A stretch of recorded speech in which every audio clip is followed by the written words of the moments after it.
Hello everyone! Bali, nagpapapitas po ngayon ng kalamansi si Kuya Robin. Tatanungin natin itong nag-harvest. Kuya, magkano po presyohan ng upang pitas?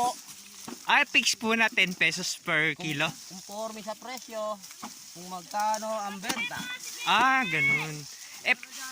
Sa ngayon po ba, tansya nyo, magkano magiging fix na upan sa inyo? Mga 8 to. 8 pesos per kilo. Per kilo. Sa maghapon, nakakailang kilo naman po kayo? Mga 150, gano'n. 150 times 8. Times 8. Yes. May napansin po ako na medyo may hinog. Paano po ginagawa pag medyo may hinog na gano'n? Naalis nila to. Semi to eh. Anong tawag po dyan? Semi. Semi. Tapos, good. yung good. Good. Ayun. Tapos, patingin nga po yung pangpitas.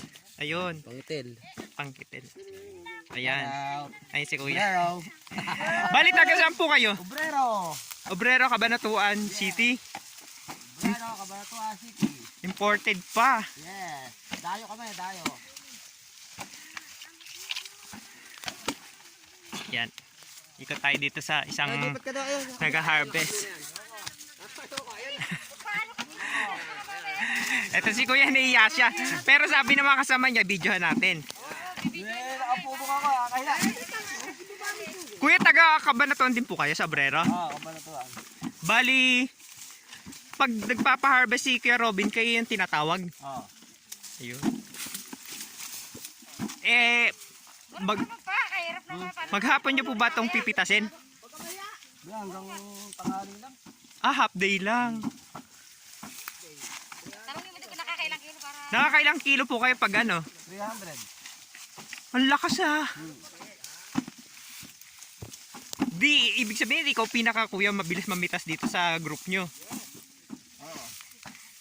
Pagka pitas po ng ganito, ilang months pa ipagitan bago ulit pitasin yung mga susunod na bunga? 10 days yan. Ay, ganun lang kabilis? Shoutout ka naman, paano mamaya Ay, hello sa mga kabarkada ko dyan sa Obrero. Ganun ka naman. Half day lang po kayo, mamaya. Dedi meron ng ano na, tawag doon, naka-ready na yung MP. Ay, hindi uminom, yun lang. Mabait. I-upload mo ba mamaya yan? Panonood natin Opo, i-upload ko agad.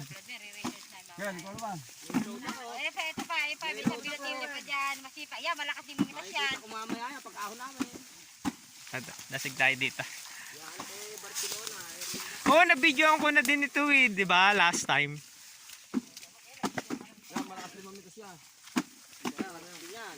Pero kuya, ano lang ako, pag ganiring kalaguna yung kalamansi, hindi ba pinupunta ng ahas? Hindi pa.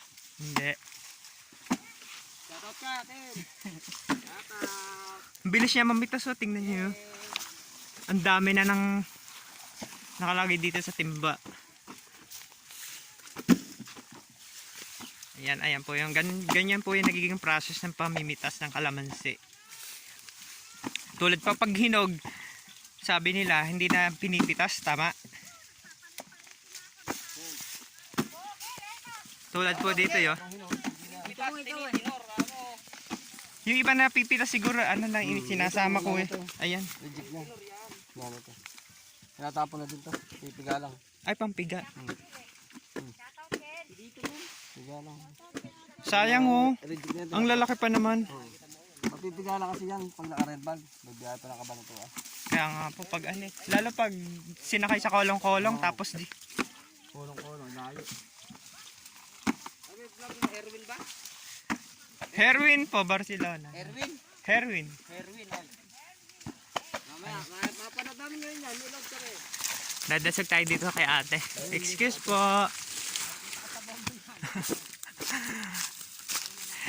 Siguro nanin ni Onyok. Hello po. Ayan, dito madami. Saan? Sa gawin po. Kayo pala. Ay. Kasama kayong nabitas? Yes, Herwin ako ng Herwin hindi narinig.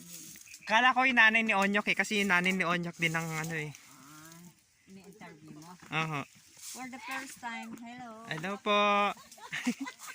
Nakapili naman. Nakailang kilo na po kayo? Ako? Ikaw pa lang. Siguro 20 na. Marami na din. Kasi medyo matataas na yung ano eh. Yung First time. puno. Ngayon pala akong namitas. Pero parang kasarap po mamitas ano. Oo. Parang namimitas ng orange.